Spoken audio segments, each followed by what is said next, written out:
Okay, we're broadcasting in three, two, and go.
Good afternoon, everyone. I'm Sanjay Deshpande, your host for the day.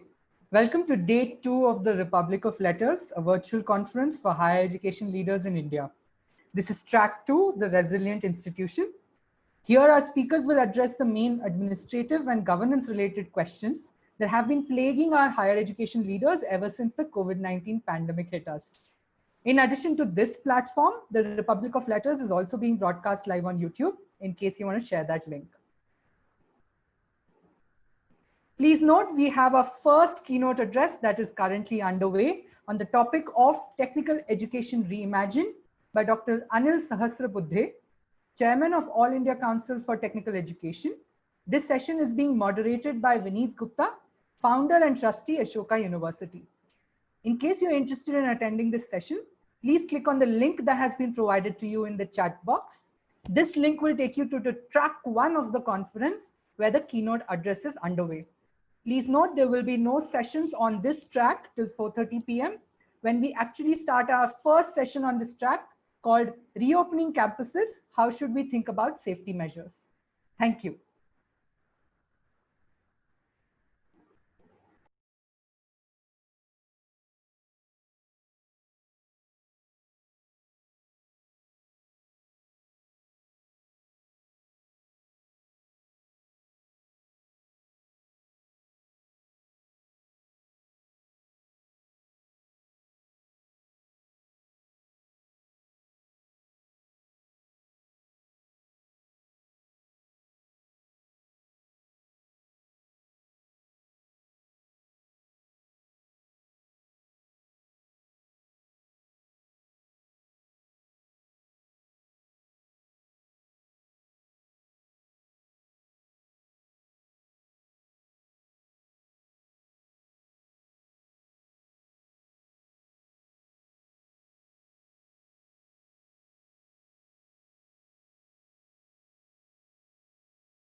Good afternoon once again, everyone. I'm Sanjay Deshpande, your host for the day. Welcome to the day 2 of the Republic of Letters, a virtual conference for higher education leaders in India. This is track 2, the Resilient Institution. However, right now we have our first keynote address underway on our track 1 on the topic of technical education reimagined by Dr. Anil Sahasrabuddhe, Chairman, All India Council for Technical Education. This session is being moderated by Mr. Vineet Gupta, founder and trustee, Ashoka University. In case you're interested in attending this session, please click on the link that has been provided to you in the chat box. This link will take you to track 1, where the keynote address will begin soon. In case you're interested in the first panel discussion in track 2, we will begin around 4:30. See you soon.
Once again, good afternoon, everyone. I'm Sanjay Deshpande, your host for the day.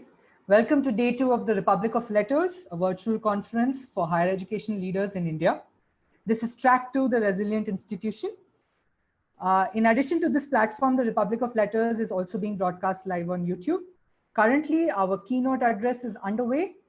In case you're interested, please click on the link that has been provided to you in the chat box. This link will take you to track 1, where our keynote address on the topic of Technical Education Reimagined is being delivered by Dr. Anil Sahasrabuddhe, Chairman, All India Council for Technical Education. This session is being moderated by Mr. Vineet Gupta, founder and trustee, Ashoka University. We will begin our session on this track by 4:30 p.m. See you soon.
Good afternoon again, everyone.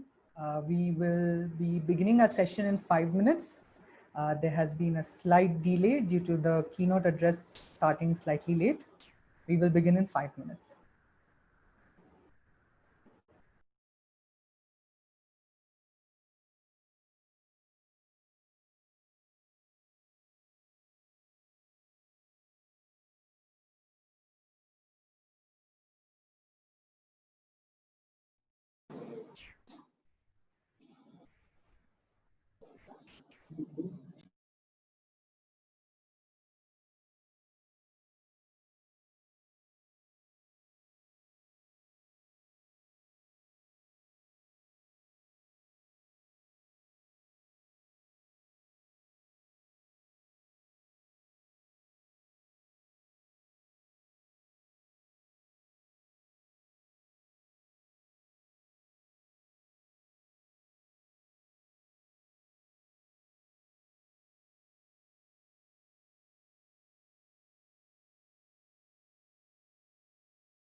Welcome back, everyone. For all of you who are joining us here from the keynote, we hope it was a great session. And for everyone else, welcome to the day 2 of the Republic of Letters, a virtual conference for higher education leaders in India. This is track 2, the Resilient Institution. Here, our speakers will address the main administrative and governance-related questions that have been plaguing our higher education leaders ever since the COVID-19 pandemic hit us. Before we begin, I'd like to quickly take you through some of the parallel sessions that we have running right now. On track 1, transitioning to digital, we have a session on rethinking the role of research in teaching. In case you're interested in attending this session, we have put up a link in the chat box. You can click on this link and go back to track 1.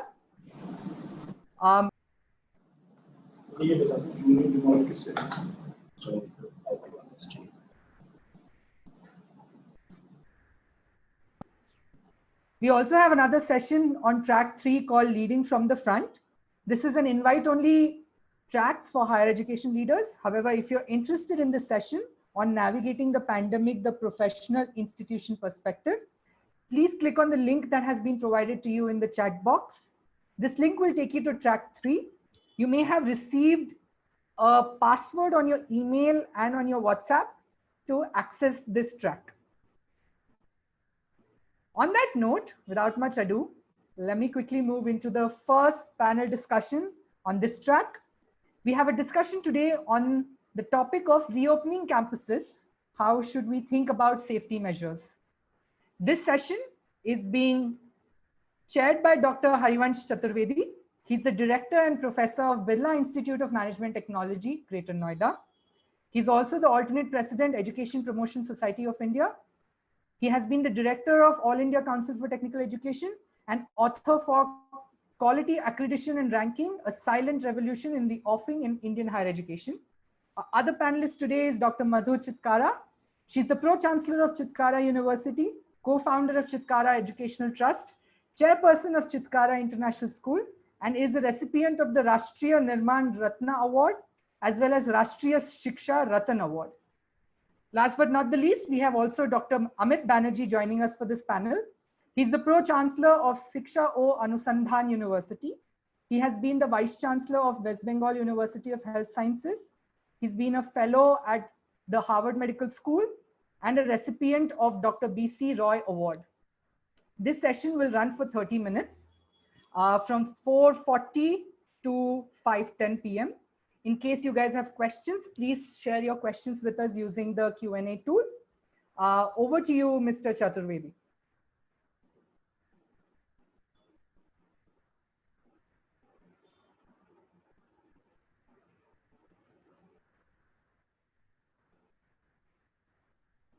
Mr. Chaturvedi, you can unmute yourself and you can start the session.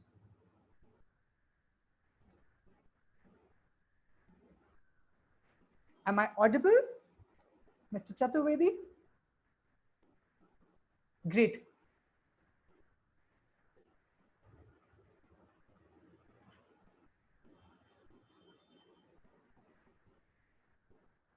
It seems like we are facing a bit of a technical issue. If you could give us a couple of seconds, we will figure out what's happening.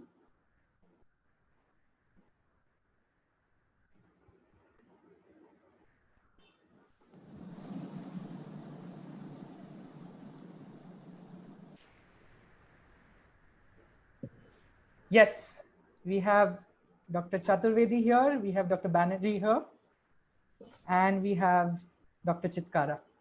Over to you, sir. Thank you, the host, for this panel discussion.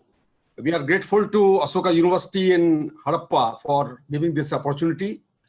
I think this is a very relevant topic nowadays. Of course, the Government of India, Ministry of HRD has not declared so far when the physical campuses will be started. And the academic calendar of University Grant Commission has tentatively mentioned that by September 2020, the classes in physical campuses will be allowed. But it is not still confirmed, and there is likelihood that it can be delayed further by 1 month or so. We are taking this topic, keeping in mind that COVID 2019 will continue, not only in India, but all over the world. And when it has to stay with us, we have no option but to think about how to meet the challenges in future. Gradually, today or tomorrow, sooner or later, physical campuses will have to be opened, and decision will be of Ministry of HRD, Government of India. They have always said that the safety of the students, faculty and staff is the first and foremost in their minds. So assuming that within few months, we are likely to get the permission from the regulatory bodies to open the campuses. And this is a worldwide subject. After the corona pandemic became a little mild in South Korea and China, the schools were started. Here in India, it has been decided that schools, only senior students will be allowed. So today we are going to discuss, before starting or reopening the campuses, what will be the challenges, how shall we meet those challenges, and the topic of this panel discussion is reopening campuses. How should we think about safety measures? I am with two very prominent academicians of the country. They are running two very prominent universities. One is Dr. Madhu Chitkara and other is Dr. Amit Banerjee. Dr. Chitkara has been running two universities in Punjab and Himachal as the founder, pro-chancellor, and Dr. Amit Banerjee has been vice-chancellor of Shiksha Anusandhan University, a renowned university from Bhubaneswar. And I would like to just take 2-3 minutes to talk about the challenges which are likely to be faced. Some people may think that why should we be worried about those challenges today when we have to face them in September or October. I think challenges are so huge.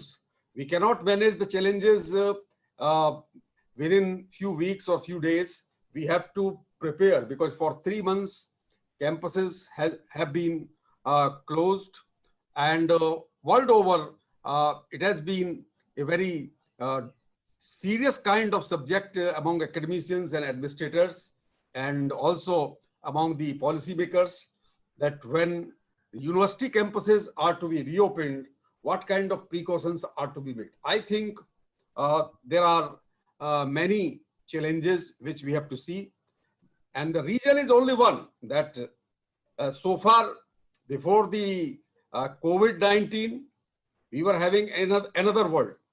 And now when COVID-19 has captured the campuses, there will be another world. And for anything we have to do in the campus, our faculty, staff and students, every step they will have to face various kinds of challenges. First and foremost will be challenges related to protecting the health and lives of our people. And we need to provide them a very healthy, safe environment. And this is not easy. It can be easy to say, but it is not easy to implement, because this virus is not visible.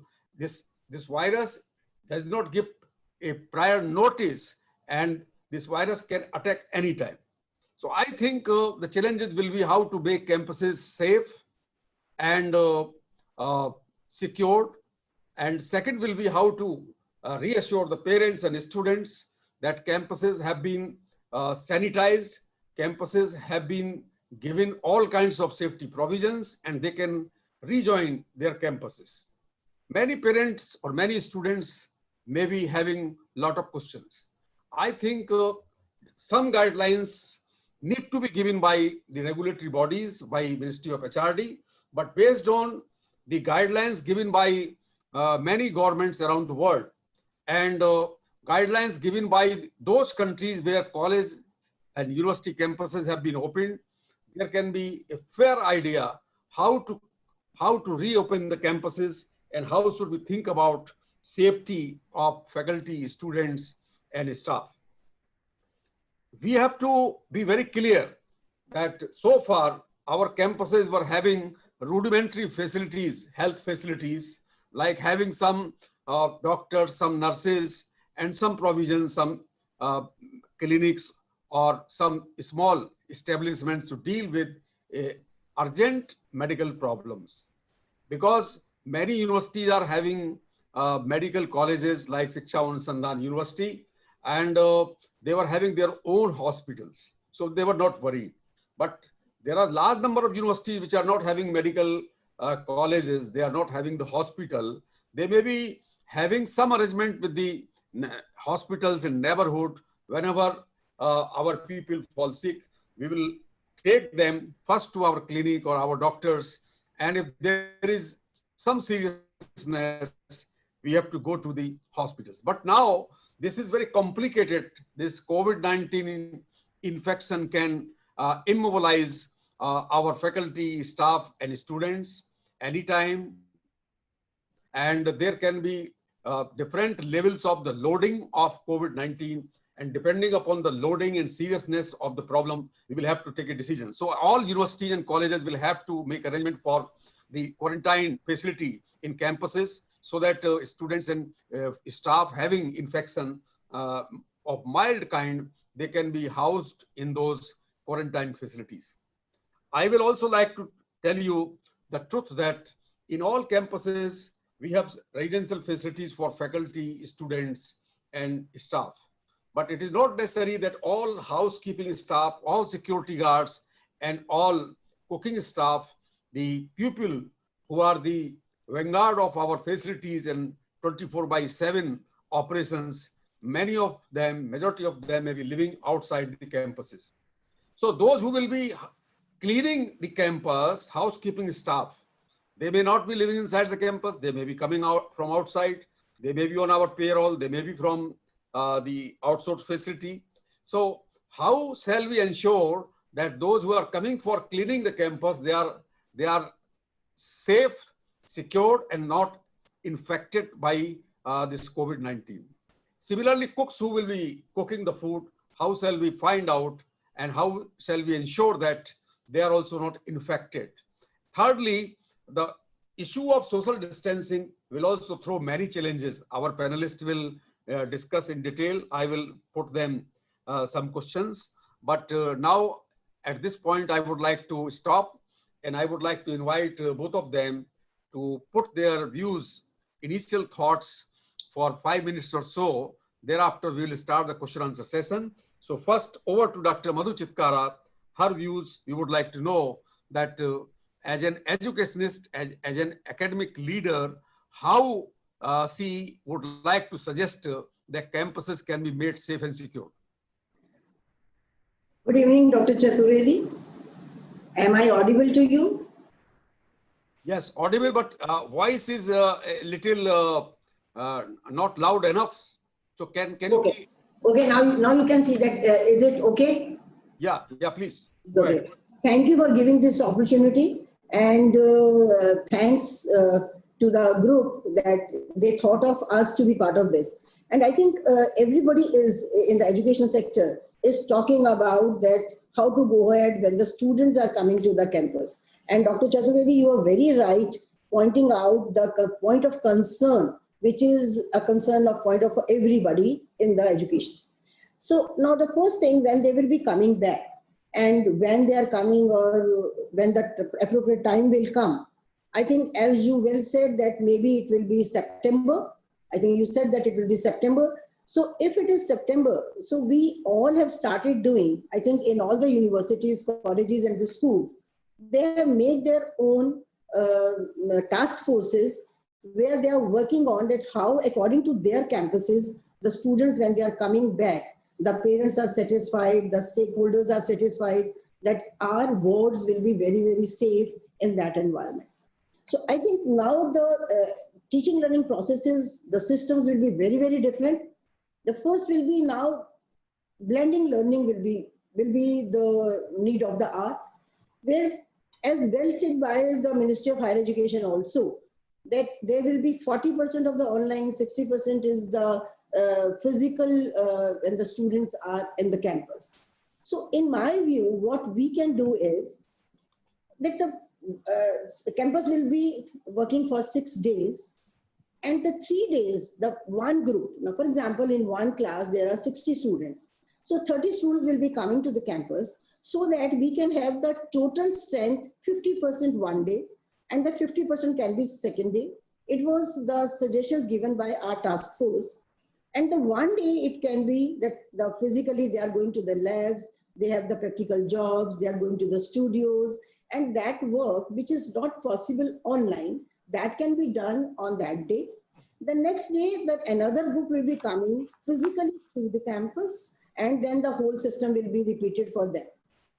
Now the one day when they are sitting at home and when they are in the hostels, there at that time, the 40% of the content which is to be given online, that can be done with them, and the evaluation can be done like that. And when the next day they are coming to the campuses, they can, whatever the problems they are facing, they can physically ask the teachers and the mentors to start with it. I think that can be one, we can say taking them back to the campus. And the second can be that when they are coming, I think one point is very, very clear, that if you are seeing the whole scenario, test, trace, and separate. So these three things are very important for every education institute to see. That first of all, how the testing is done, if they are coming to the campus, whether some declaration has to be taken by the students, by the parents, that they are not having that problem. The second can be if there is some tracing during that campus interaction. So how to separate them? Well said by you, sir, that there will be isolation rooms, and I think every university, every educational institute is making those rooms, isolation rooms are done with the universities. So whenever we are finding any problem in the student, and we think that that student has to be tested, or any stakeholder has to be tested. For example, we were talking about the cooks, we're talking about the supporting staff.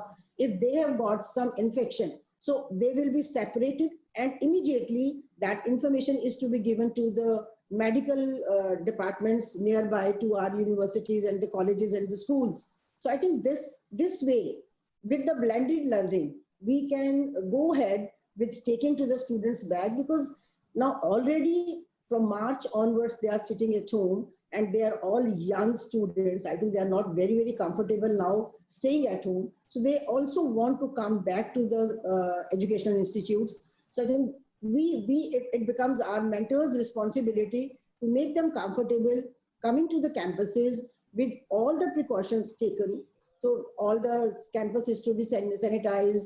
We will, through the newsletters, through their ERP system, we will be giving them the instructions that please try to follow now, because the old systems will not be there. So they have to follow the personal hygiene. They have to follow that how to sanitize themselves, how to take care of their health, whether they have to take the food from outside or from the canteens, or they should carry their own food from their own house. So I think those all is to be mentored by because in educational institutes, 1:15 normally is a mentor-mentee ratio. So it's very easy for us to groom them according to the new norms. New normal is to be given to them, because they are students, they will come and they will be very excited to meet. In our case, it is not now social distancing, it will be physical distancing. Socially, they have to interact with us, they have to interact with their peer. So we can't force them to separate themselves from their friends. But how to do that, what cautions are to be taken. So for that, every task force has to give very clear-cut instructions to the students and to the parents, to the concerned parents. So that we have to see. Thank you, sir. Thank you. You have covered a lot of issues, and we will join once again when question answer session will be there. So now we would like to invite another panelist, my co-panelist, Dr. Amit Banerjee, to speak his initial thoughts. Namaskar, Professor Chaturvedi and Professor Madhu Chitkara. And I am grateful to the organizers of this for having given me this opportunity. I think one of the very challenging tasks that the residential universities are going to face is in terms of maintaining healthcare and student safety aspects by maintenance of the SOPs, including the social distancing. So there is no straightforward answer to these questions, and we have to improvise. I will start with the hostels. In the hostels, we have certain number of students who are lodged, and particularly in the residential universities like ours, there is very limited provision of students reaching from outside or coming from home. So we have to create a situation by which the residential accommodation is spread out. And given the fact that most of the universities or most of the higher education institutions have very limited amount of accommodation available, we have to improvise. And while improvising, we have to take the students, we have to take the parents into confidence, we have to take the academic stakeholders also in confidence. And one thing that we need to do is we need to convert some of the big halls into dormitories. You know, these dormitories, we can put beds, maintaining a 6 feet distance from each other. And what we are going to need is a huge number of bathrooms and toilets. So I think this is an opportunity for us to realize the importance of porta cabins, portable toilets. And I think we can put up portable toilets so that the students who are staying in the dormitories do not face much of an issue as far as their personal hygiene and health is concerned. Having said that, as Professor Chaturvedi pointed out, we have certain people who are going to be completely juxtaposed to the entire system, and the safety of the students is linked to them. And that is the housekeeping staff, the sanitation staff, the kitchen staff, particularly the cook, the food handling staff, and the dish handling staff. So, you know, these are the categories of people who will play a very major role in maintenance of the hygiene of students. And I believe that for these people, we should create 2 sets of teams for each institutions, and we must create for them by some mechanism accommodation within the campus. They cannot be allowed to go outside the campus and put the life of the students and their faculty in jeopardy. So we have to not only keep them in the campus, but we have to make sure that once the teams are recruited, each one of them has come after a complete health checkup, including sputum analysis, including X-ray chest and other things, so that we also know that even if they are not COVID positive, they do not have any of the comorbid pre-existing conditions, you know, particularly because sometimes the cooks and other people are of a slightly elderly age, they are probably 50 plus. So we must ensure that we are not recruiting people who already have a comorbid condition which makes them vulnerable to viral infection. In addition to that, we have to impress on people that statistics have shown that hand washing is 64% more effective than using the hand sanitizers. This is something which each one of us has to understand. So one must not get into the trap of using hand sanitizers as the substitute for hand washing, and particularly because we know that to get rid of the microorganisms, it is very important that we wash our hands with soap and water for at least 20 seconds, because scientific statistics have shown that this is the average good period required to get the skin rid of the germs. And therefore, we have to ensure that for all this stuff, we have got sufficient water and soap and an opportunity available to wash their hands. We must also ensure that when they go to the cleaning, when they go and sanitize the bathrooms or toilets, they go at a relatively lean period. And that is why we must ensure that to implement social distancing in the classrooms, we run the classes in 2 shifts, particularly for the residential students. You know, we can have a morning shift and an evening shift, and the number of toilets and other bath facilities and kitchen and other things can be divided into that. And this sanitizing staff or the sanitary staff and the housekeeping staff should visit these areas when they're not being inhabited or not being used by the students, so they get a proper opportunity to clean them up. In addition, for most of the toilets and bathrooms, particularly the portable toilets and bathrooms, we should have foot operated doors, and we can improvise some kind of a sensor by which the moment the person comes out, the door closes and the entire room gets sanitized with sodium hypochlorite 1% solution, a spray. So if we are able to do that, it is a very proactive step we have taken in terms of making the health hygiene amenable to the student safety. Thank you, sir. Apart from that, we have to also pay attention to the kind of food. For example, raw food, raw salads, etc., which are frequently touched by hands, should not be there. Now, this is about the housekeeping and other stuff. And as I said, that there is no clear-cut answer to this. Apart from this, another few aspects that we have to do is that if the students get into some kind of a problem, how do we tackle?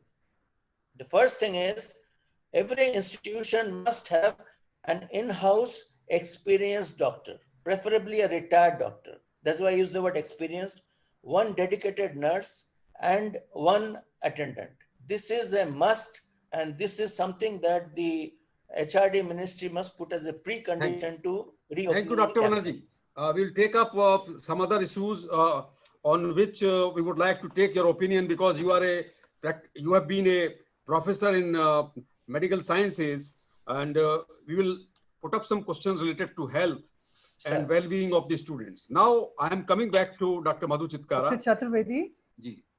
Apologies, Dr. Chaturvedi. Just quickly wanted to remind we have just 5 minutes left to wrap up. Okay.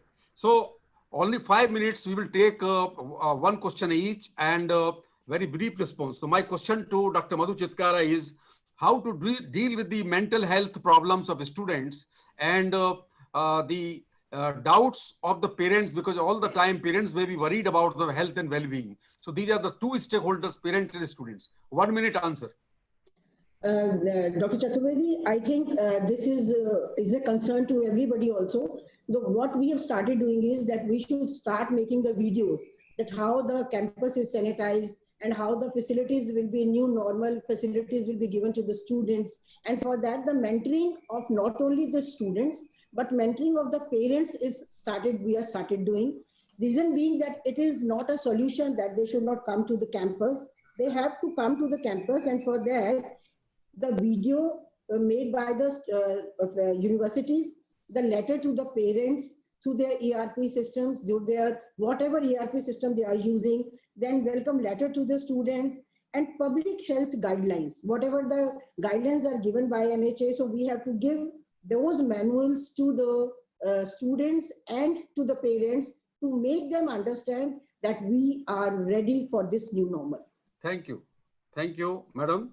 My question to Dr. Amit Banerjee is related to the use of central air conditioning system, which is in prevalence in most of the universities and colleges. And it is said that we need to make certain changes in central air conditioning to take care of the health issues arising out of it. So what is your advice, Dr. Banerjee? Sir, fortunately, currently, a large number of companies are manufacturing portable air conditioning units, which cost about 25 to 35,000. And the immediate investment by the university or the college should be in these portable air conditioners, and they should completely switch off the central ducting system. They should keep the ducts closed, but have them cleaned on the weekends and make sure that the portable air conditioners are used. Apart from that, every institution should be forced to create an app of its own. And that app is going to be shared by the parents, by the teachers, and by the students. And that app is going to act as a training forum, not only for the students and for the teachers or for the parents, and should also be used as an updating mechanism by which we can remain in touch and stay abreast of what is happening day to day in the university and elsewhere. Thank you so much. Thank you. So we are just on the closing moment of this panel discussion. And I would like to request my co-panelists to give their concluding thoughts of 1 minute each. So first I will request Dr. Madhu Chitkara, then Dr. Banerjee. Concluding thoughts. Yes, Dr. Chaturvedi, I think now it will be a joint responsibility to take charge of the situation. And I think it is doable, not in the beginning, but as the time will pass, strict follow-up of rules and regulations on campus will help all our institutions sailing through this tough challenge. I think Thank we you, can ma'am, do that, and we will pass through that. Thank you. Thank you for your optimist note, lasting thought. And over to Dr. Amit Banerjee now. Yes, my concluding remark is that every institution must have MOUs with some apartment complexes, dharamshalas, lodges, guest houses, and hotels very close to the campus, but not within the campus, which should be used as quarantine centers. Because if anything happens with any student or faculty, that is going to be a very major issue. So this is my closing thought. And I think we must be forewarned, and we must be prepared to, invest some money in all these things rather than be caught napping. Thank you very much. Thank you, Dr. Amit Banerjee. So we have enjoyed this 30 minutes panel discussion. I am grateful to my fellow panelists, Dr. Madhu Chitkara ji and Dr. Amit Banerjee ji, for finding time to join today. Over to the organizers. Thank you, Dr. Chaturvedi, and thank you, Dr. Banerjee. Thank you. Thank Namaskar. you. Thank you, Dr. Chaturvedi again. And thank you, speakers. We really, really enjoyed this discussion. It's a topic that a lot of educational leaders are right now struggling with, figuring out when to open and how to open safely. Thank you so much for joining us today. Really, really appreciate it. Thank you. On that note, I'm going to quickly we are going to move to our next panel discussion under this track. However, before we move on to that, I want to quickly take all of you through the parallel discussions that we have right now happening on our other two tracks. In track 1, transitioning to digital, we have a session on reconfiguring the new normal. In case you're interested in attending this session, please click on the link that has been provided to you in the chat box. This will take you to track 1. We also have a session happening in track 3, leading from the front. This is an invite-only track for higher education leaders. In case you're interested in attending this session on cognitive principles of learning online, please click on the link that has been provided to you for track 3. Do note that you will be required to put in a password, which has already been shared with you over email as well as WhatsApp. Without much ado, let me quickly jump into the introduction for our upcoming panel discussion. This session is on the topic of where work meets learning, technical qualifications for working professionals. The session is being chaired by Dr. Shouvik Bhattacharya. He's the Vice Chancellor of BITS Pilani. He has been the Vice Chancellor for Jadavpur University, as well as the Deputy Director and Dean for IIT Kharagpur. He holds a PhD in Texas from Texas A&M University. We also have Mr. Subrat Mohanty, who is joining us today on this panel. He's the Group President for Manipal Education and Medical Group. He has been the COO of HDFC Life and the head for Strategic Business Unit Infosys. He holds an MBA from IIM Calcutta. Last but not the least, we have Mr. Marcus Bell joining us today. He's the Global Head for Vocational Training at SAP SE. He's also the lead for the creation of Shared Service Center in Prague. He has been a vocational trainer at SAP SE and is currently developing SAP R/3. Over to you, Mr. Bhattacharya. Sanjay, good evening, folks. A warm welcome to this session. Hi, Marcus. Hi, Subrat. We are going to discuss a vital aspect of higher education that's less visible, less traveled, less discussed. Often we hear about how the speed of change, the influx of disruptive technologies, greater complexity and ambiguity, how these are going to transform the workplace and careers. However, the massive challenge of building a competitive workforce in the industry that's agile, that's continuously learning and adapting to the environment, that doesn't get addressed as much. This needs, as we feel, much greater focus and attention, particularly in this nation. Well, working itself, as we know, is a form of learning, but to cope with these dizzying levels of change, these needs robust and very formal, structured, reliable education and skilling models that's customized to the unique needs of these working professionals, these employed folks. Today, we are going to discuss this professional education, including formal undergraduate and postgraduate degrees for working individuals, which actually do not require them to leave their jobs to study. And that's the benefit, that clear advantage that one can do. And that's why we have to work harder. We have to make a very different design, which is not going to be the same as the campus design, on-campus education design. So we need to blend flexibility with rigor, quality with scale, and aspiration with access. These are, sounding little philosophical, but they are actually doable. And these apparently, and why apparently, these are the true hallmarks of the right work integrated learning models that have been tested in this country and beyond. So what we have seen in the past, that building such models will require challenging our imagination. It also requires us to leap out of our comfort zones, and that's something we need to do essentially. At BITS Pilani, we started working on honing such models way back in 1979. So that's over 40 years. I'm happy to share some of our experiences and views today on those. And BITS Pilani today, and for several years now, we are working with the cream of India's core industry for, as I said, the last 40 years. We solved the WILP, we call it Work Integrated Learning Program, solve the quality and scale problem by building an innovative tripartite education model.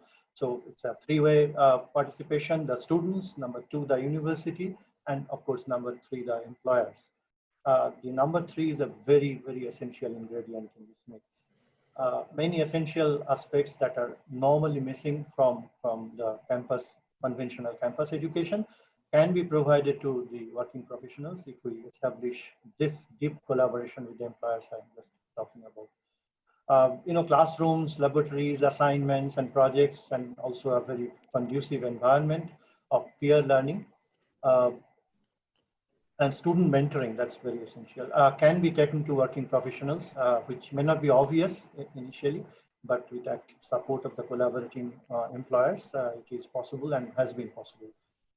This tripartite model has enabled full-time employees to become equivalent to full-time students, and that too without, as I said, without leaving the jobs, without taking career breaks, and that's an advantage of this model. The unique employer collaboration is not just to leverage to draw employers to provide essential elements of this full-time education at the workplace, but they actually participate wholeheartedly in the design of the program itself, in the curricular design, in the delivery, in the content, and many, many ways with deep relevance to their business and the industry sector. We will hear from one of the business leaders today, and apparently, he will tell us, he'll share with us that the greater business relevance motivates both the employee and the employer to participate in the program and ensure high completion rates of their dropout is nothing. And I understand that these programs are actually fulfilling strategic business objectives in these organizations as well. So BITS Pilani, we can share this experience today is working with India's leading employers and operates for key sectors like information technology, automobiles, manufacturing, pharmaceuticals, metals and mining, energy, and banking, financial services, insurance, the BFSI sector. It's a long list. The employer collaboration and the imaginative use of technology in pedagogy helps work and learning meet and actually, this is more important, integrate very effectively. So that's the story from BITS Pilani. I'm keen to hear about more innovation happening in this workspace, more initiatives in India and beyond. I'm going to listen to the perspectives of my panelists. Let me begin with Mr. Subrat Mahanti. He has been introduced already. I'm not going to repeat that. So, Subrat, why India needs to pay close attention to WILP? And the implied thought is India probably hasn't paid attention so far in this workspace. So, to nurture them with care, this work integrated learning program, how it's important for the national economy, please touch upon that. There is a visible skill gap. We hear a lot about that between the industry need and what the universities are supplying. And lastly, whether governmental big mega governmental initiative, central planning for specific skills. Does it work? Does that have value, etc.? So over to you, Subrat. Thank you, Dr. Acharya, and good evening, everyone. So I'll broadly talk about three areas. The first is, we need to look at two categories of learners in the corporate world. One is what you mentioned as the work integrated learning program, which are professionals who are already working and they need to upgrade their skills because the business environment is changing. And this is one part of the category of people that one needs to cater to. The other one are the people who are coming out of universities at this point of time and who get into our into different organizations, both public and private sector. Now, let me take the second one to start with. This gap is getting really big in India. Whether it's engineering or non-engineering streams, the kind of skills, the kind of competencies that organizations need because their business environment is so dynamic and it is changing, is continuing to become more and more specialized, differentiated. While the university system, because of constraints, whether it's in terms of curriculum or in terms of innovation that they can introduce within their within their courses and programs, is not able to catch up. Now, the huge implication of this is that lots of Indian companies actually then take people from universities and spend enormous amount of capital and time and resources to actually get them up to speed in terms of the kind of quality of manpower that they need. Now, this is a drain for lots of Indian companies when they come to compete with global players, because you spend anywhere between 3 to 6 months, whether it's an IT company or a non-IT company, just to get a person productive. Whereas your competitors globally, because of the nature of the programs that they have in their university system, get someone on productive day zero. And since a lot of our growth is driven by this entry-level folks coming in, this actually makes us uncompetitive in the global market. We have factored all of this as part of our cost. And this is where I think there is a huge opportunity for universities, especially given some of the changes that are coming as part of, whether more and more universities will be given permission to go online, the new national education policy and things of that kind. Universities have an opportunity to create programs that really make people productive day zero in many of our industries, whether it is through vocational programs or it's through specialized courses, electives, which make them, and that has to come in by close collaboration with academia. In the absence of that, someone like us, say for instance, the Manipal Group, we train over 30,000 people across sectors just to get them to cross this, this particular gap.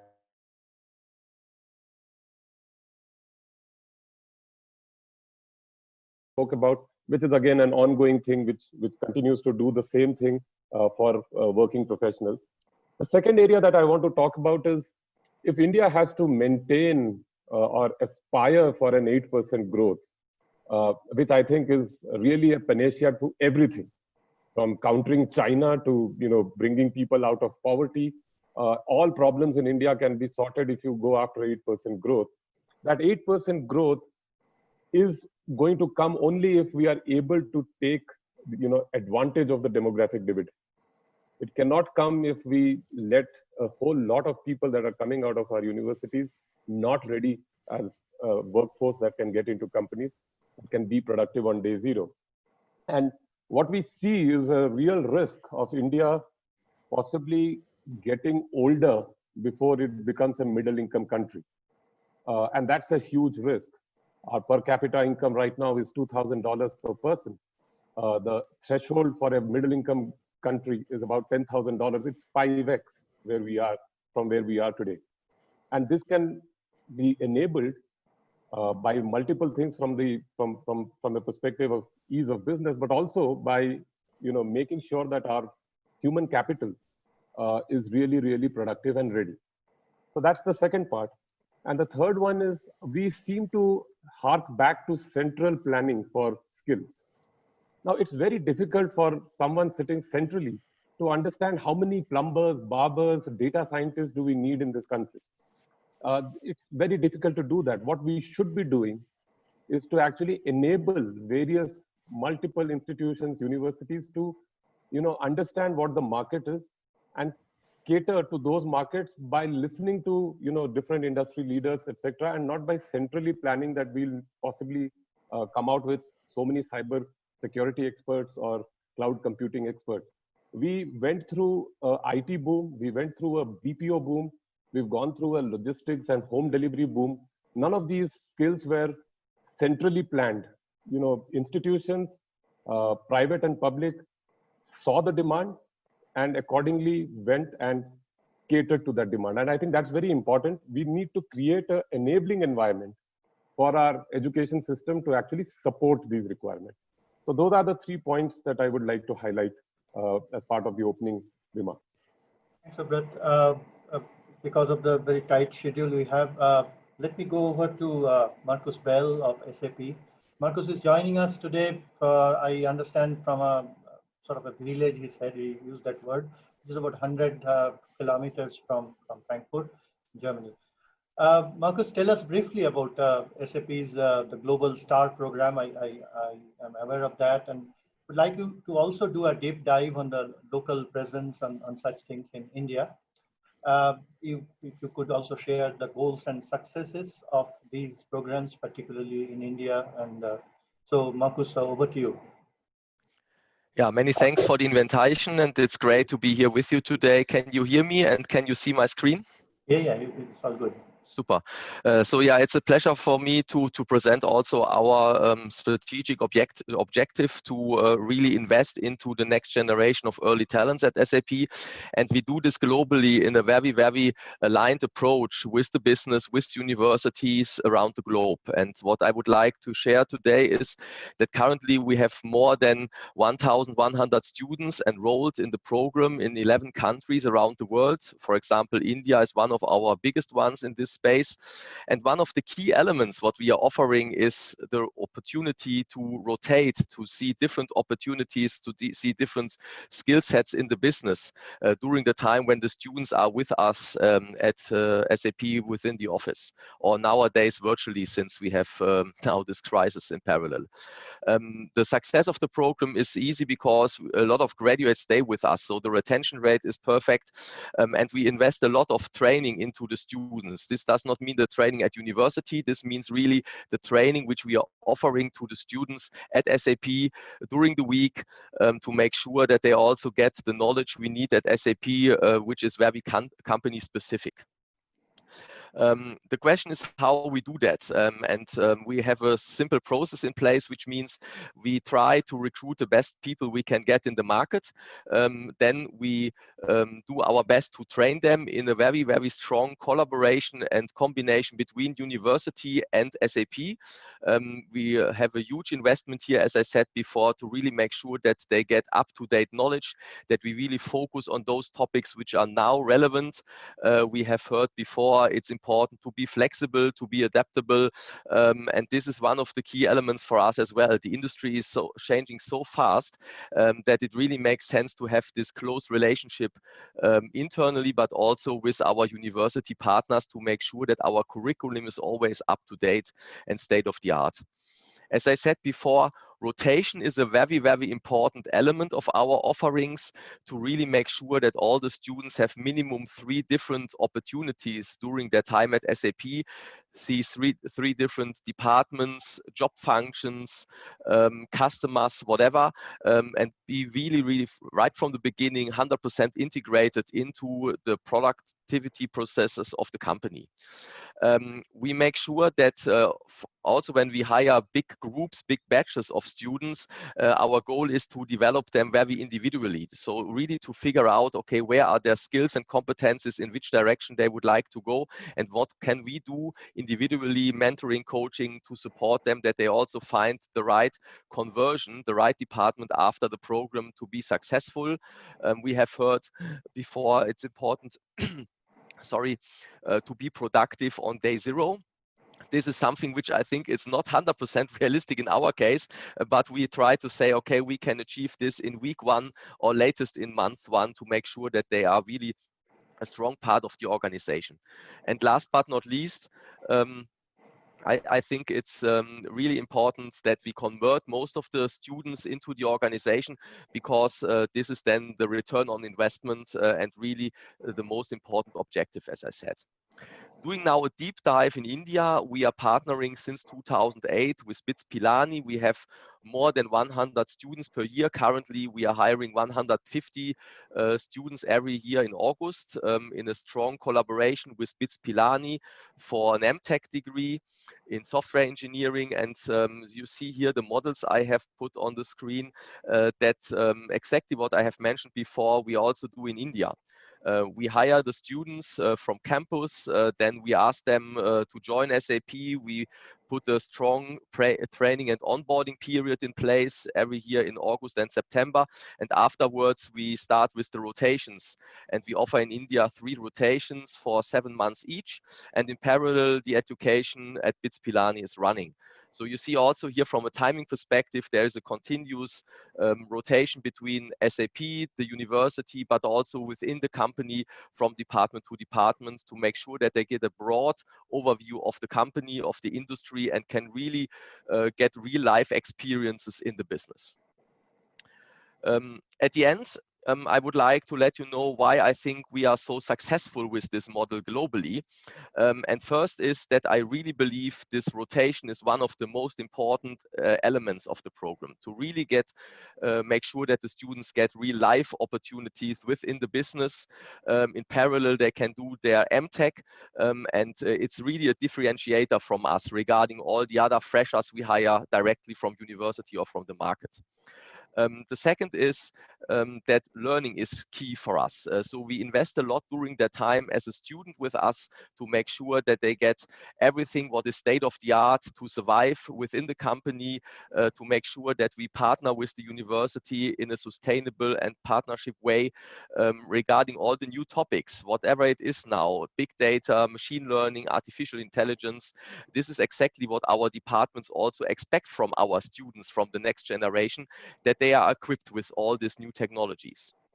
And then for sure, in addition to the strong partnership with the university, in most of the countries, we also have a very, very strong relationship with the government, because this is something which is, from my perspective, also important locally, that the government has a high interest to educate the people in the best way, to make sure that we have less unemployment and that it is a positive signal for the whole society, especially in times like we are in at the moment. Our success is measured for sure on the rate, how many students we at the end of the day can hire permanently within the company. So our conversion rate is very important, but also it's important to figure out, okay, what is the level of engagement for the students with us. So we measure the employee engagement rate every year and see, okay, there is a very strong binding element between the students and the company and the university. So this is something where we look into it to really make sure that we can provide our business with the next generation talents. And as I said before, our retention rate is, especially in India, higher than 90%, which is a great success story since more than 10 years. Last but not least, the students also get paid from the companies globally, from us in India as well. So this financial support is also a very, very strong element. And last but not least, I would say it's a win-win situation for everybody. For the early talent, for the student, for the company, for the university, and overall for the government, because everybody is a winner when you are participating in such a program. And I strongly believe in such ideas, and I'm pretty sure we will be also at SAP able to extend these models in the future more than we have it today. Many thanks for your attention. Thanks, Marcus.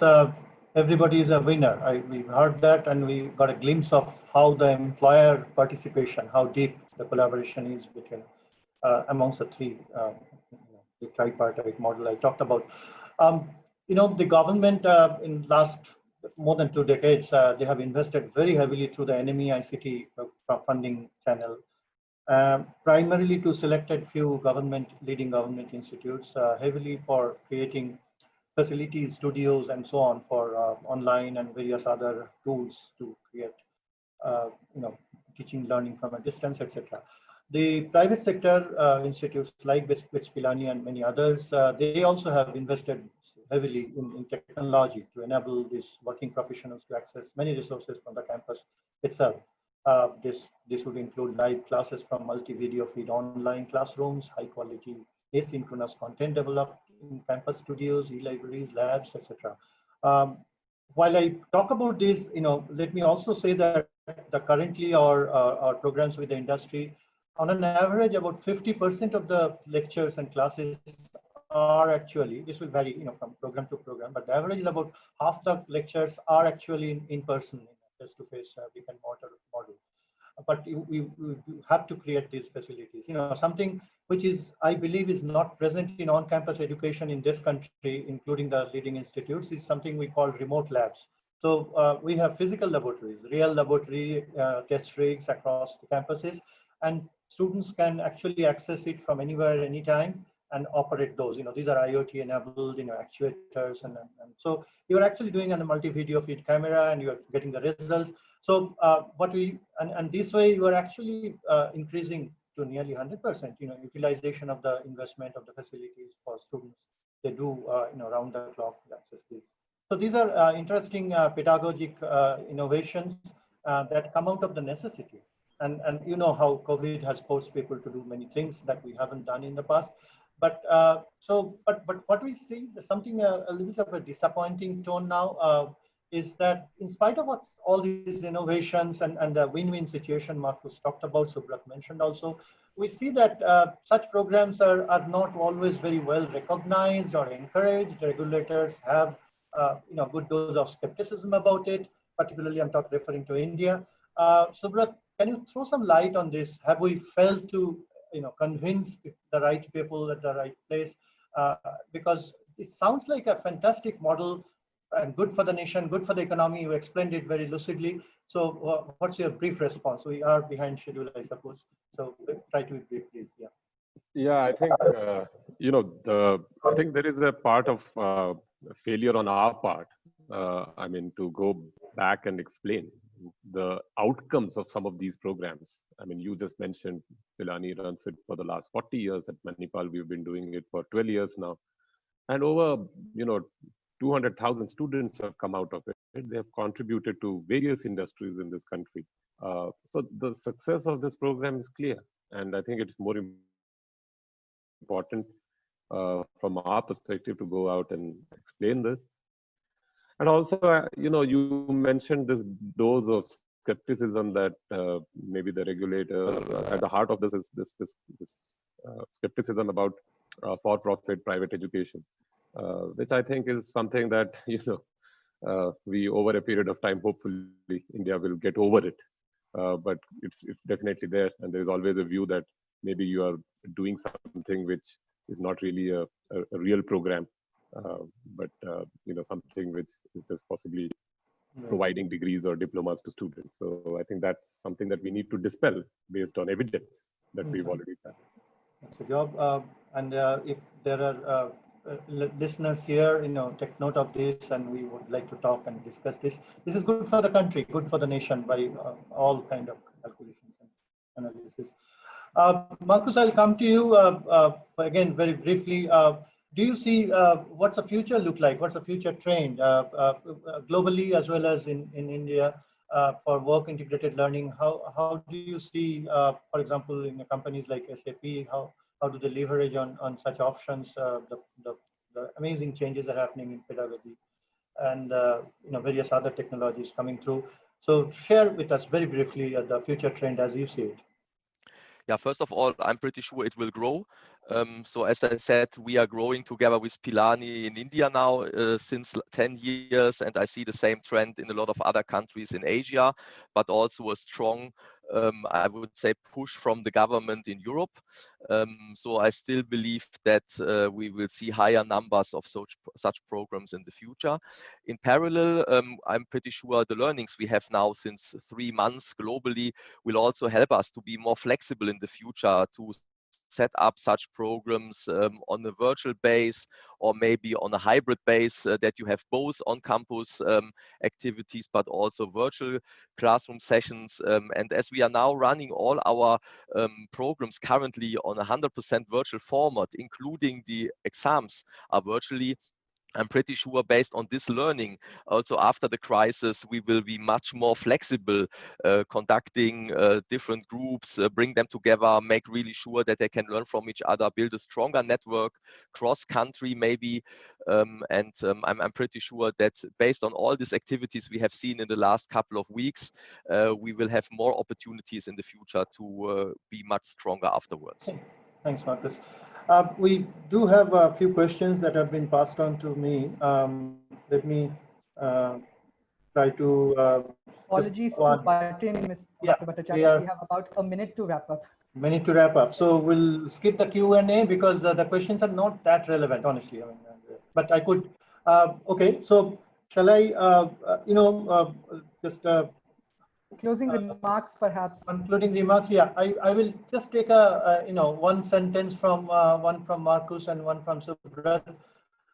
We heard about the winning endeavors, the beautiful combination, the triangular, the tripartite arrangement. We discussed all that, and there is so much value in this. It brings the entry-level person up to speed for the company, and it's a tremendous benefit to the individual, for their career progression, for the company, of course, and obviously then for the nation.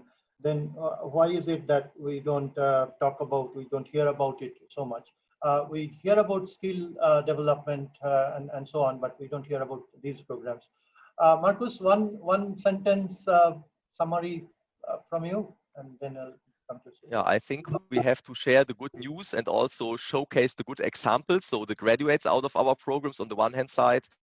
And as I said before, when we believe in a strong partnership between universities, companies, students, and government, I'm pretty sure we will be all winners afterwards. Yeah. And Subrat? Well, I think higher education has 3 purposes. One is just learning and getting to know a subject deeper. Second is credentialing, that is you have a degree, so you can go and tell people that you have this degree. And the third is to be useful to the society, to be useful to employers. Yeah. I think the education system, the academics in India focus on the first 2 quite a lot. In fact, they sometimes feel the third, that is employment, is not the reason why people should come to college. And I think that there has to be a balance there. If you start the balance, you will get automatically the ways to actually get there. Maybe Pilani, maybe Manipal, we've done that, but others possibly can do more. Yeah. We often hear about industry-academia collaboration not happening as much. Here is a fantastic model of industry engagement for the academia, and it's just for us to pick it up and grow, make it grow. We are out of time. Let me thank my panelists, Marcus Bell and Subrat Mohanty. Thank you so much for sparing your precious time. I wish to thank Pramat Sinha, Ashoka University and Harappa Foundation for this opportunity.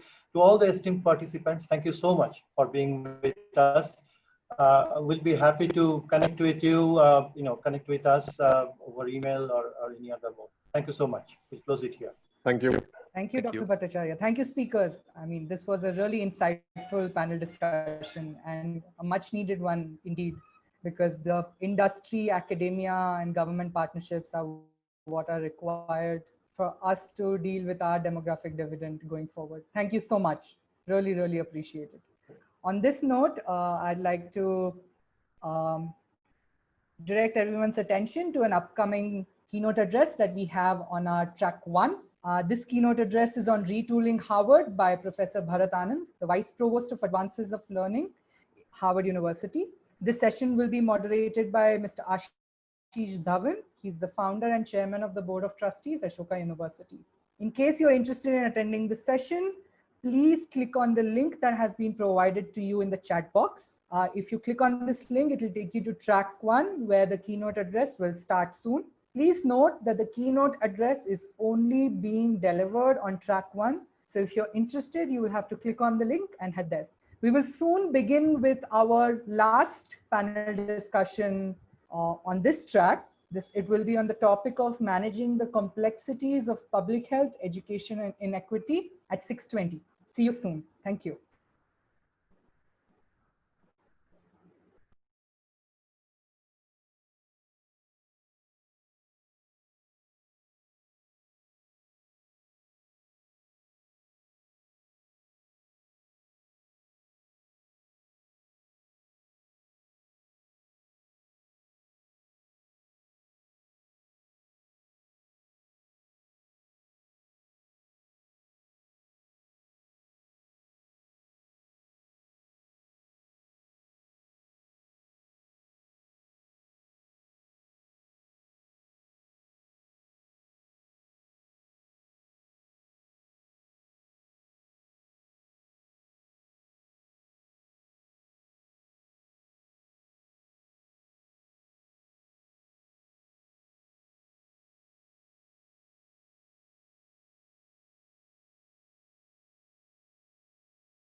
Good evening, everyone. Quick reminder, we have our upcoming keynote address on track 1 on the topic of retooling Harvard.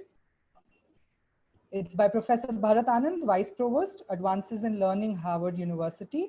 This session is going to be moderated by Mr. Ashish Dhawan, the founder and chairman of the Board of Trustees at Ashoka University. In case you're interested in this session, please click on the link that has been provided to you in the chat box. This link will take you to track 1, where the keynote address is going to start soon. Thank you.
Good evening, everyone.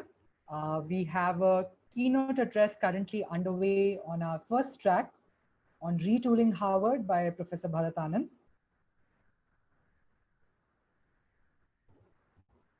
Apologies, it seems like we have a bit of a technical glitch. Yes. So like I said, we have a keynote address currently underway on our first track on the topic of retooling Harvard by Professor Bharat Anand, Vice Provost, Advances in Learning, Harvard University. This session is being moderated by Ashish Dhawan, founder and chairman of the Board of Trustees at Ashoka University. In case you're interested in this session, we urge you to click on the link that has been provided to you in the chat box. Clicking on this link will take you to track 1, where you will be able to access this keynote address. We will soon reconvene on this track at 6:20 to begin our next panel discussion in track 2 on the topic of managing the complexities of public health, inequity, and education. See you soon.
Good evening, everyone. We'll begin our session in a couple of minutes. Thank you for your patience.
Good evening, everyone. Welcome back. This is the track 2 of the Republic of Letters on the topic of the resilient institution. Before we begin our next session on track 2, I'd like to inform you about the parallel panel discussions that we have ongoing today. We have a session under track 1, transitioning to digital, on the topic of bridging the gap. Can online be the big equalizer? In case you're interested in this session, please click on the link that has been provided to you in the chat box. Clicking on this link will take you to track 1, where this session will be underway. Parallelly, we also have another session under our track 3, leading from the front. This track is invite only for higher education leaders. The topic of this panel discussion is improving access and success, reaching the very last student. In case you're interested in this panel discussion, please click on the link that has been provided to you in the chat box. This link will take you to track 3. You may be required to enter a password which has been shared with you over email and WhatsApp. On that note, let me quickly introduce you to the upcoming panel discussion on this track. We have a discussion on managing the complexities of public health, education, and inequity. We have Dr. Rupa Manjari Ghosh in conversation with Professor K. Srinath Reddy. Dr. Rupa Manjari Ghosh is the Vice Chancellor of Shivnadar University. She has been the Dean of School of Physical Sciences, Jawaharlal Nehru University. She's the recipient of the Stri Shakti Science Samman, and she holds a PhD from University of Rochester. We have Professor K. Srinath Reddy also joining this discussion. He's the president of the Public Health Foundation of India. He has been the head of Department of Cardiology at All India Institute of Medical Sciences. He's an adjunct professor at Harvard University and Emory University. He's a recipient of Padma Bhushan Award as well as the Queen Elizabeth Medal. Please note that this session will run for 30 minutes. The panel will take questions from the audience at the end of the session. We encourage you to please send in the questions using the Q&A tool of the Zoom chat. Over to you, Dr. Rupa Manjari Ghosh. Thank you very much. Thank you very much, Sanjay. It's a pleasure, and I must thank Ashoka and the Harappa Foundation for this excellent opportunity to be together. Yesterday was really good. Today also, so far there's just too many attraction in parallel tracks. So we are stuck now in this session, and this track is about institutions resilience mostly. And in Pravachana's first conference organization committee meeting, I had suggested a serious discussion on public health in this highly relevant and ambitious conference on rebooting and redesigning Indian higher education post-COVID. So as it always happens when you suggest something, Pramod asked me to to conduct this session. And I'm a physicist, as you may have noticed, and so I'm no expert in that. So it's really my privilege to have Padma Bhushan Professor Srinath Reddy in this session. So really welcome. I also have been a little privileged, the session is for half an hour, and I've chosen only one speaker because the topic is, of course, very, very important. And the speaker we have got leads by example. So I think it would be really nice to hear from him. And I think some of the points I would like it to stay with our audience and including me in this session. So I'm no expert in the topic, but I have some observations to start with. And I think then I'll lead to some questions to Professor Reddy, Srinath. So, as I've been sharing and talking to him, that there's some commonalities, both education and health have a hierarchical network offering the simplest basic services at the primary level, which is the most difficult one, and then supportive secondary and tertiary level care. So education and health seem to be having a structure that is similar. Both education and health face the balancing challenges of providing access, quality, and affordability. Now, I, of course, do not like the concept of balancing, because I think when you scale up to provide access, quality cannot go down. Of course, there is some kind of trade-off that goes with engagement, maybe, but if the quality falls, there is no point providing access. And then, of course, access, quality, and important factor is affordability. Both education and health face these challenges of how to manage these three things together. Both education and health are envisaged as social investments. It's not just public expenditure, but social investments. So we'll have this Jugalbandi today, and just the two of us, so education and health in this session. So I'm really looking forward to learning more. So yesterday we had a session on health promoting universities, and this evening we are addressing public health, which is about creation of a system for healthy society, kind of re-emphasizing prevention is better than cure kind. So Srinath, you headed the Department of Cardiology at AIIMS, and then a very eminent career, and then you shifted from clinical health to public health. Could you tell us a bit about your story? Because I think it's sort of the history that I want to bring in about how public health evolves, your journey and your choices. Well, I trained in cardiology and then also trained in epidemiology, which is the gateway to public health, in understanding the determinants of disease and the dimensions of disease. So while I was actively engaged in clinical care and drew a great deal of satisfaction from that, I must say, I was acutely conscious of the fact that disease has many beginnings in society, and there are so many determinants that need to be influenced in order to prevent the occurrence of disease. And even those who have, unfortunately, acquired an illness need a very robust health system to provide the required services, as you rightly pointed out, which should be accessible and affordable, but also of high quality. So unless that is done, then we are likely to see a lot of human lives wasted and lost. So the question was, how do we actually build a system which is capable of promoting health, preventing disease, as well as attending all across the life course to the health needs of people, whether it is in terms of diagnosis, timely treatment, or even rehabilitation and palliation. So the question of building those systems become very important.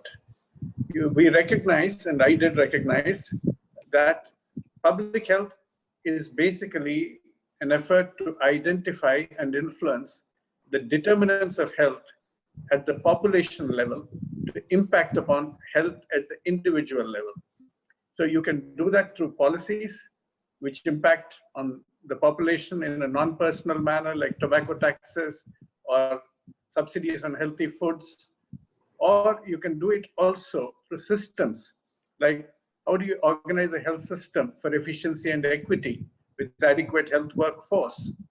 So even the clinical care has to be delivered appropriately in an affordable manner and with quality. Thirdly, we also need to bring in community processes into play. How do communities organize their own health and also follow regulations, whether it is in the time of COVID, masking and physical distancing, or ensuring that there is a smoke-free public place? All of those become important. So given all of these as the mandate of public health, I became quite aware of the fact that public health can't be taught only in medical schools. Unfortunately, it's only doctors teaching doctors how to run some services. On the other hand, public health has to have a confluence of multiple disciplines. You need life sciences, which are not only human biology, but also veterinary life sciences, planetary health. All of these come into that. You require an array of quantitative sciences, epidemiology, biostatistics, demography. You need social sciences, social and behavioral sciences, anthropology. Then you require health economics. You also require an understanding of political sciences in terms of how systems are run and constructed and priorities are made. Then you require a good knowledge of health system in terms of not only health financing, but also in terms of health technologies, health systems organization. So all of these actually form a knowledge pool that goes into public health. So we wanted to build institutions which are capable of providing that multidisciplinary education for multi-sectoral application with a strong connectivity to health systems and policy and with a problem-solving capability. So that's why I moved into public health from cardiology. Many of my cardiology colleagues think that I went mad. That diagnosis is still on the table, but nevertheless, I derive a lot of satisfaction in steering capacity for a healthy society. So this is quite amazing, and I think your contribution has been felt. But I'm going to push this point a little bit more. So one thing that came out very clearly, what you are saying is that, which is my belief too, that public health is the strongest connection between science and society, combining epidemiology, which you have already a degree on, of course, environmental health, health administration, biostat, health promotion, education, all of that. So under your leadership, the Public Health Foundation has established about 5 Indian institutes of public health in different regions of the country.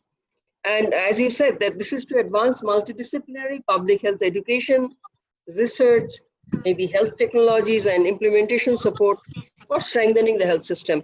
So what is your take on such standalone institutions of public health versus the discipline inside a full spectrum university? The reason I'm asking is this is very pertinent from where I come from. You know, I'm leading a very new university, but it's a fully multidisciplinary with science, technology, and social science and public policies departments staying together, particularly say on water.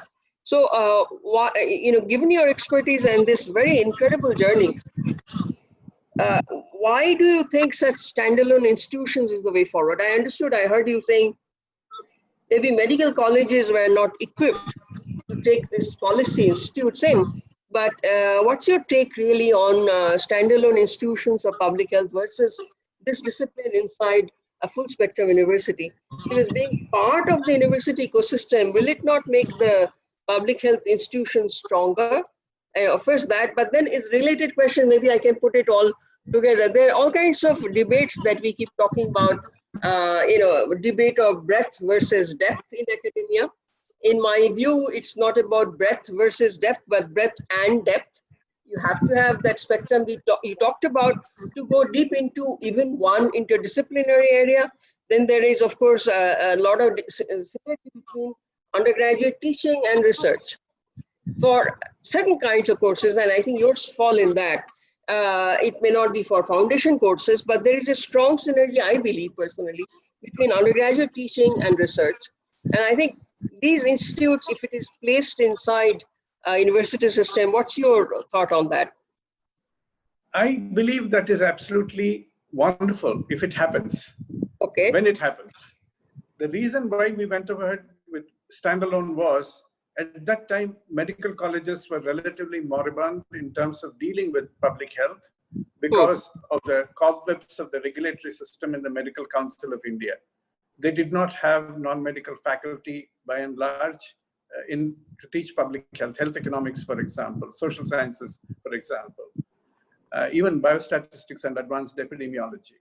Yeah. But even in universities, it was thought that public health was something that should be left to medical colleges. There was very little interest. I mean, social scientists tackled it from their angle, health economists tackled it from their angle, but there was really no confluence of multiple sciences to look at public health as an integrative discipline and not certainly linked to the policy and practice of public health. So that is why we went alone, but we are not standalone. We partner with multiple institutions, universities, research institutions, agricultural universities, nutrition institutes. Therefore, the advantage of being, in a sense, not married to a medical college is that we can actually engage with multiple institutions very productively. Now, talking about breadth versus depth, I fully agree. We believe in producing T-shaped individuals. Let me give you this. Yes. That is, we have to have individuals who develop expertise in one major area, a lot of depth, but they also must have an understanding and sensitivity towards other disciplines so that they can engage very productively in cross-disciplinary collaborations, which are very much required. So it is those kind of individuals that we want to produce. Yeah, you know, this T-shape is what we started with also at Shiv Nara University, for example. And these days, my industry friends are saying it's a comb. You know, like you shifted the T around. So if you go deep in one discipline, likelihood of your excelling in another depth is also high. So I think your sure. My T also has multiple junction points. Right, exactly. So I think this is very good. Let me come to the context today. So public health is at the focus of everything today, and because of this current pandemic that has hit us, it has hit life, the way we live, and it has also affected the teaching learning processes. So from your professional vision, that outlook, what have been the learnings from this COVID crisis? I keep joking that this is a good crisis. I never miss a good crisis, because good crisis for me is one that has many learnings, right? So in the academia, all the other sessions are talking about, for example, the digital advantage. And also we are talking about has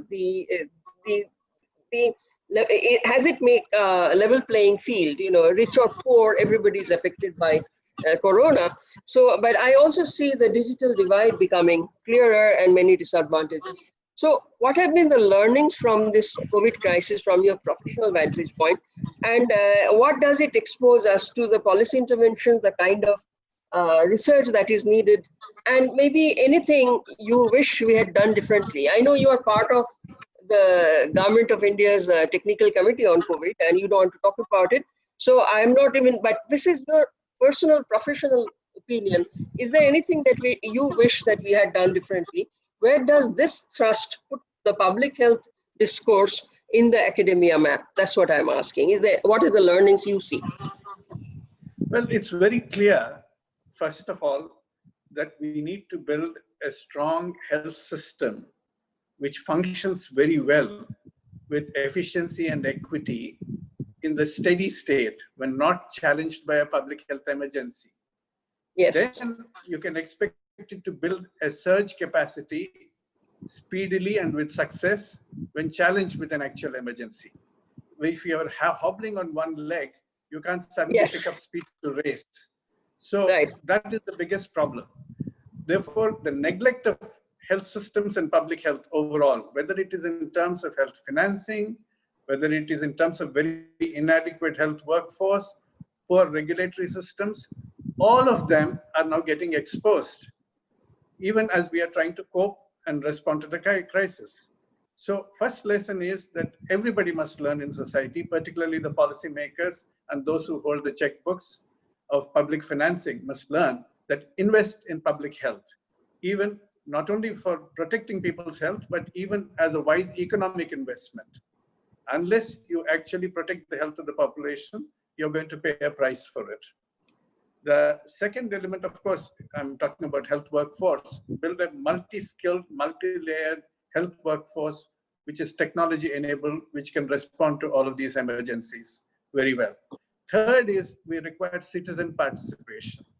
Unless you have active citizen engagement, pure top-driven approach is not going to succeed for long. And whether it's people following regulations like physical distancing and wearing masks and hand washing, or even being willing to declare themselves to the system as having symptoms without fear of being stigmatized or being isolated in some forlorn place, you require an active citizen participation. And people who have used citizen volunteers like in Kerala and Andhra Pradesh have done very well in identifying cases, contact tracing, and so on. So essentially, I believe it has reinforced all the lessons that we intended to convey to the government. But now this crisis has brought them much more vividly into the picture. So this is very good. So we do see the need of integration of both horizontally and vertically. Horizontally on this aspect of promotive, preventive, curative, and rehabilitation aspects that you talked about of such a disease control or whatever spread program, but you also need integration vertically, horizontally between different programs with common strategies. That's what we are discussing even earlier. And I think the role of higher education institutions in promoting this, so to take it even because now there's our host today, Ashoka, and if you look at ours, Shiv Nara University, we are from private philanthropy. And so public-private partnership, very briefly, and because I have one major question to ask you before we run out of time.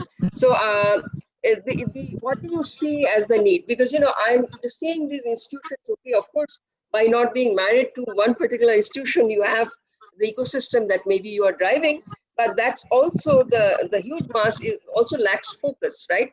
Because then you cannot drive, this negotiation takes a lot of your energy in driving. Universities which are autonomous and are driven by missions like ours can probably put that focus right back. What do you think is the role, what is the maturity level of that ecosystem developing between government and private in the academic sphere in this country? What do you see that we can do? Because most of our participants today are leaders of academic institutions.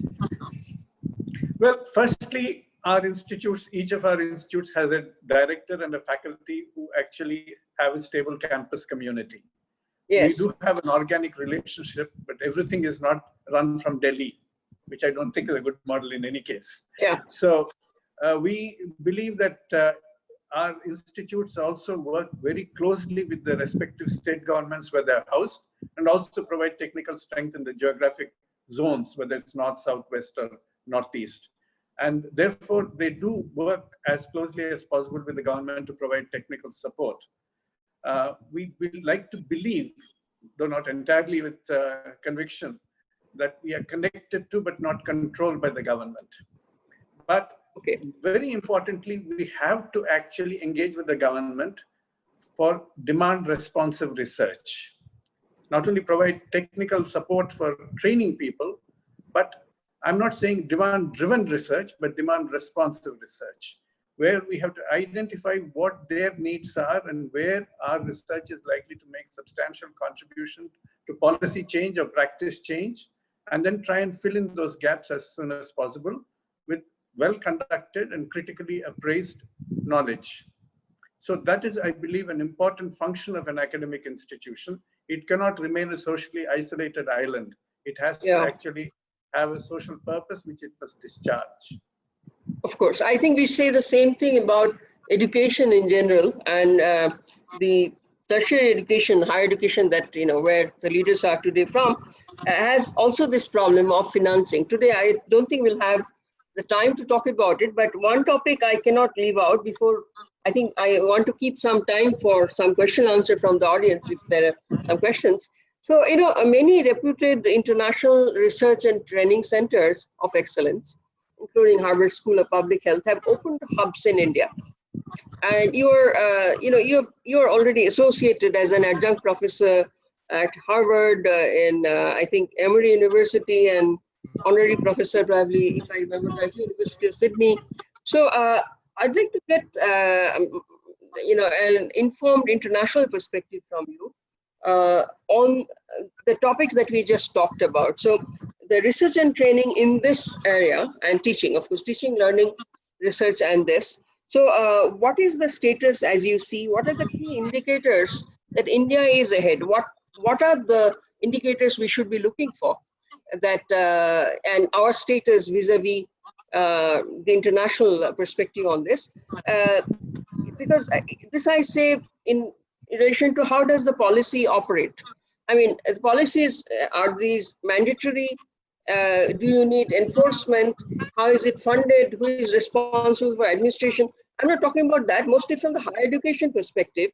Where are we in India when I'm seeing so many of our friends from abroad coming to India for opening these kind of hubs? Where are we in terms of research standard in public health? Well, I believe that we have islands of excellence, but we need to actually ensure that we have a large portion of productivity and talent, which is still not adequately tapped, which one must utilize.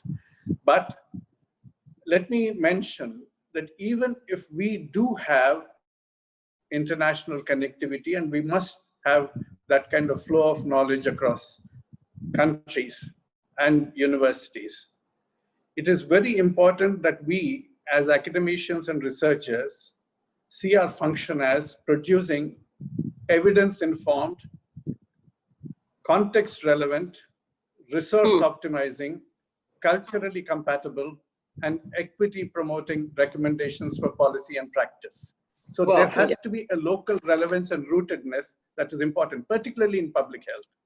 And therefore, while we should exchange ideas and keep our doors open for knowledge to flow in, and vice versa, we have to have a lot of local excellence, relevance, and scale built up as soon as possible. Let me quote a Portuguese writer, Miguel Targo, who said, "Universal is local without the walls." So a lot of it has to be done locally. But let's break down the walls, communicate freely, but still you have to have a lot of local rooting. Absolutely. And I think this is what we call our present institutions local, global in the outlook, but deeply rooted in the context of where we are. And in your area, particularly public health, I mean, of course, it's now glaring at our face what we need to do. Do you see similar traction among our young to get into your area now? Because there is a lot of opportunity right now. And I think that has come to the forefront. Do you see our juniors sort of taking more interest in public health? Or is it still in that domain where, there's a craze for medicine at one point, the craze for... people didn't understand. Yes. That's the context I'm asking. Understand the scope of public health. Yes, so is that changing, or can we have a lesson from this that you'd recommend that together we use this platform to understand public health in the context of COVID? For me, that would be one positive, take from the COVID crisis, right? It sort of wakes you up, but are people understanding? Yeah, I know. I think the connectivity has to be explained, and it's so clear. Firstly, not only the question of the virology, but also how do you do contact tracing? How do you convince people to change behavior? But even ecology, where do these viruses come from? Why do they lie quiet and quiescent in wild animals? Why do they become virulent when they enter the veterinary captive population and human beings? Because we are providing conveyor belts for them to travel freely. More than whole idea of ecology, environment, life sciences, and social sciences, all of these become very important. Therefore, I think we have to excite young people to look at the romance of knowledge in the context of this crisis, rather than become bewildered by the puzzles that we throw at them. Excellent. I wish I had more time to continue this discussion. I had thought of several other questions. I'm looking at my notes, but we'll drop it for audience questions. And Manisha has very carefully curated some questions for us. So I think with your permission, let me ask you the first one. Yeah. So because of COVID, there has been loss in human capital and diminished economic opportunities. Public health has a big disparity with private hospitals charging exorbitantly, what can education's role play in public health here? So if there is a comment, we'll take it. Well, So it's basically, private hospitals charging exorbitantly. So we need to introduce a system of universal health coverage, which brings strength to public sector hospital services and public sector healthcare system. Draw in the existing private healthcare also into the universal health coverage system with clearly defined deliverables and accountability mechanisms. We can't have a laissez-faire system operating in health. absolutely, completely agree. This sort of clarifies the point we are making earlier, whoever asked this question. There is a second question. The poor have no option but to depend on government hospitals. However, the quality of the services is something India has been looked down upon for a while. What can be done to actually make this better? Well, it varies quite a lot among public hospitals as well. I mean, people do have the All India Institute to quote as an example. But there are a number of other hospitals also which have actually done quite well, even in the public sector, with a great deal of devotion and commitment. But of course, there are a great deal of failures as well, not only because of overcrowding and poor infrastructure, but also because of a variety of other factors. We need to actually bring back strength into our public sector hospitals and ensure that doctors are not only well taken care of in terms of salaries, but also given work satisfaction in terms of equipment and working conditions, create a pride in their service, which will actually work to uplift the quality of care in public sector hospitals and build public confidence as well. Absolutely.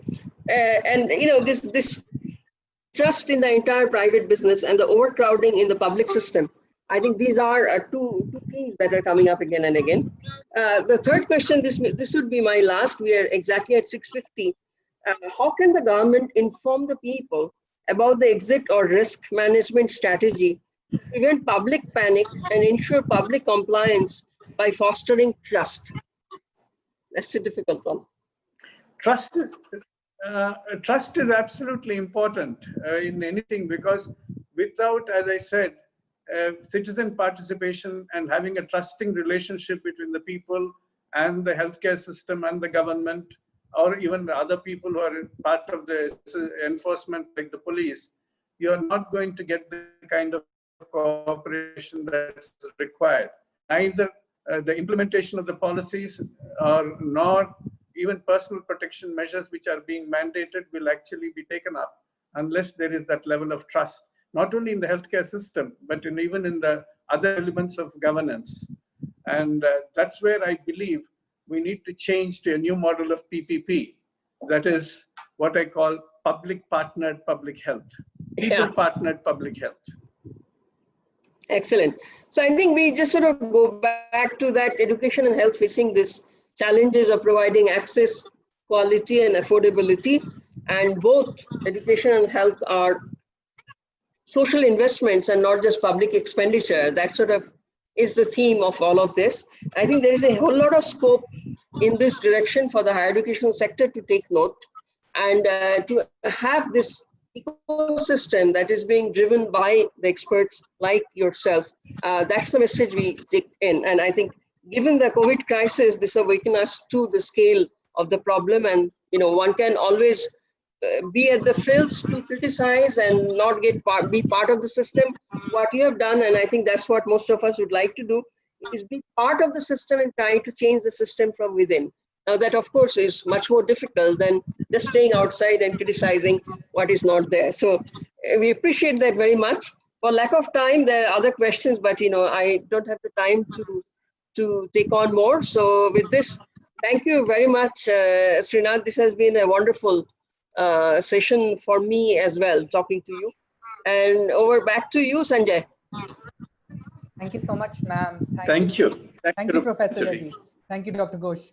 Really insightful conversation. I think discussions on public health are important. It's important for us to understand what vital role they play, and it's important to understand what role education can play to promote the importance of public health. Thank you so much. Thank you so much for being a part of this panel.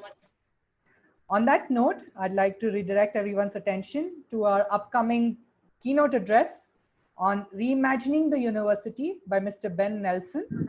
He's the CEO of Minerva Project. This session is going to be moderated by Mr. Nikhil Gambhir, the Director of Business and Innovation at Harappa Education. In case you're interested in attending this session, please click on the link that has been provided to you in the chat box. This link will redirect you to track 1, where the keynote address will start shortly. Please note that the keynote address will only be visible on track 1. So in case you're interested in attending this session, you will have to click on the link and go to track 1 to attend the keynote address. Before we move on, I'd like to also point out the exciting lineup of speakers and sessions that we have for tomorrow.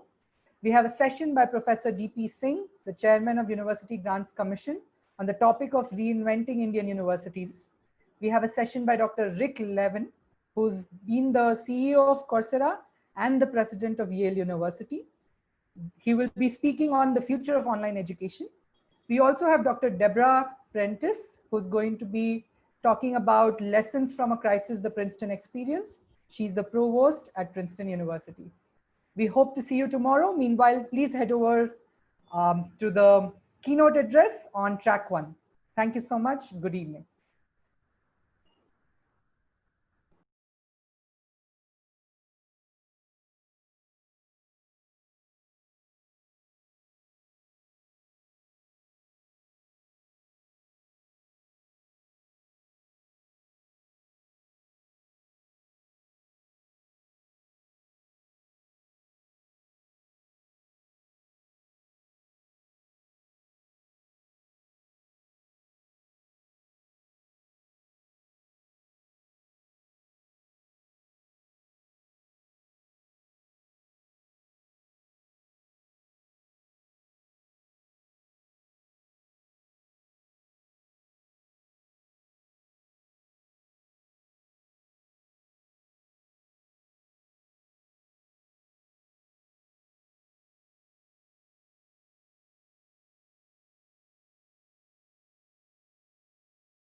Good evening, everyone. For all of you who are still on this track, I'd like to announce that we are at the end of this track. There are no more sessions that we are doing today. However, we have a keynote address that is currently underway on track 1, Reimagining the University by Ben Nelson, the CEO of Minerva Project. This session is being moderated by Mr. Nikhil Gambhir, who's the Director of Business and Innovation at Harappa Education. In case you are interested in attending this session, please click on the link that has been provided to you in the chat box. You will be redirected to track 1 where the keynote address is underway. Hope to see you there. And if not, see you tomorrow. Thank you so much.